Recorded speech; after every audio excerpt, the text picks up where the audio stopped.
ಸತ್ಯಧರ್ಮದ ಪಥದಲ್ಲಿ ಛಲದಿಂದ ಸಾಗೋಣ.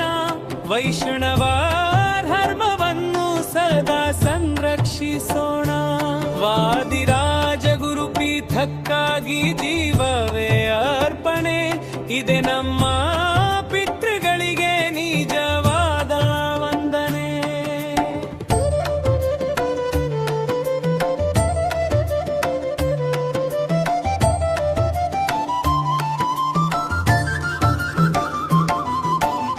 ಪೂರ್ವಜರ ತ್ಯಾಗದಿ ಬೆಳೆದ ಸಂಸ್ಕೃತಿ, ಭಕ್ತಿಯ ನೆಲೆಯಲ್ಲಿ ಅರಳಿದ ದೈವ ಜ್ಯೋತಿ.